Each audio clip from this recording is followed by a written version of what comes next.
Hormuz की लड़ाई में कूदा चीन, ईरानी जहाज कब्जाने पर खुलकर आया सामने। नमस्कार, मैं हूं आपके साथ आयुषी गुप्ता। देखिए, ईरान अमेरिका युद्ध को सुलझाने के लिए एक तरफ तो इस्लामाबाद में बातचीत की मेज सज रही है, दूसरी ओर ईरान ने पुष्टि की है कि अमेरिका ने उसके एक व्यापारिक जहाज टॉस्का को अपने कब्जे में ले लिया है।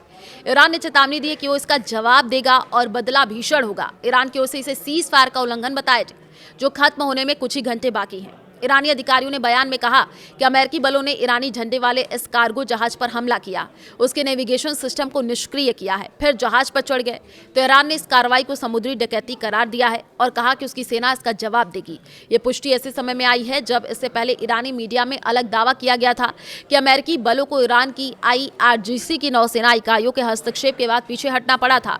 अब तक ईरान युद्ध में क्या क्या हुआ? जहाज जब्ती हुई। अमेरिका की नौसेना ने ओमान की खाड़ी में नाकाबंदी को तोड़ने की कोशिश कर रहे ईरान के झंडे वाले एक मालवाहक जहाज पर फायरिंग कर उसे कब्जे में ले लिया।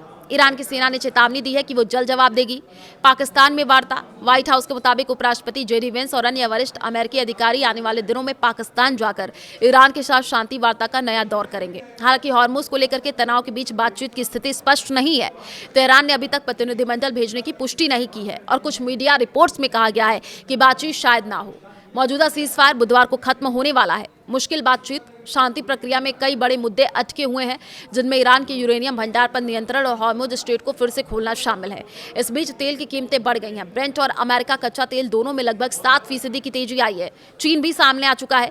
चीन ने ईरानी जहाज कम जाने पर अपनी प्रतिक्रिया दी है। उसने कहा कि वो अमेरिका के इस कदम से चिंतित है। तो अगले राउंड की वार्ता की कोई योजना नहीं है। ईरान ने अमेरिका की जहाज पर कब्जे की कार्रवाई की कड़ी निंदा करते हुए इसे आक्रामकता और संघर्ष विराम का उल्लंघन बताया है। ईरान ने ईरानी वाणिज्य के जहाज पर अमेरिकी हमले की कड़ी निंदा करते हुए इसे आक्रामकता की कार्रवाई बताया है। ईरान के विदेश मंत्रालय के प्रवक्ता इस्माइल बकाई ने कहा, अमेरिका अपने विरोधाभासी व्यवहार और बार बार संघर्ष विराम के उल्लंघन के जरिए ये दिखा रहा है कि वो कूटनीति को आगे बढ़ाने के प्रति गंभीर नहीं है। ईरानी जहाज कब्जा करने पर चीन सामने आया है।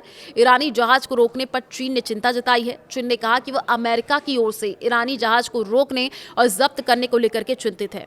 आपको बता दें कि अमेरिका ने उसे नाकेबंदी तोड़ करके आने वाले जहाज को अपने कब्जे में ले लिया, जिसके बाद दोनों देशों के बीच तनाव और भी ज्यादा बढ़ गया है। इजराइल ने जारी किया है लेबनान में बफर जोन का नक्शा। इजराइल की सेना ने दक्षिणी लेबनान में एक बफर जोन बनाने का मैप जारी किया। इस नक्शे में लेबनानी इलाके के अंदर कई किलोमीटर तक फैला एक बड़ा इलाका दिखाया गया है, जो लेबनान के भूमध्य सागरीय पानी से लेकर के सीरियाई बॉर्डर के पास माउंट हरमोन इलाके तक एक लंबी पट्टी की तरफ फैला हुआ है। पीले रंग से दिखाए गए इस बफर जोन को लेकर के इजराइल का दावा है कि वो यहाँ से अपने सैनिकों को अब वापस नहीं बुलाएगा। इजराइल इसकी तुलना गाजा से कर रहा है और उसकी ये कहना है कि यहाँ हिजबुल्लाह के सदस्य माने जाने वाले किसी भी शख्स को मार डालेगा। अल अरेबिया की रिपोर्ट के मुताबिक फ्रांस की शिपिंग कंपनी CMA ने रविवार को पुष्टि की कि शनिवार को स्ट्रेट ऑफ हॉर्मुज में जिस जहाज पर गोलीबारी हुई वो उसके बेड़े का हिस्सा था। कंपनी ने इसे चेतावनी के तौर पर चलाई गई गोलियां बताया। कहा कि जहाज का पूरा चालक दल सुरक्षित है। वहीं डोनाल्ड ट्रंप ने सोशल मीडिया पर लिखा कि ईरान ने हॉर्मुज स्ट्रेट में फायरिंग कर सीज फायर का उल्लंघन किया। उन्होंने ये भी कहा कि इस घटना में एक फ्रांसीसी और एक ब्रिटिश जहाज भी निशाने पर थे। तो देखिए, ईरानी राजदूत ने खारिज किया अमेरिका का दावा। रूस नहीं देता खुफिया जानकारी। रूस में ईरान की राजदूत काजिम जलाली की ओर से उन रिपोर्ट्स को खारिज कर दिया गया जिसमें कहा गया था कि रूस ने ईरान को खुफिया जानकारी दी है। उन्होंने साफ कहा कि ऐसी खबरें सही नहीं है, इसमें कोई सच्चाई नहीं है।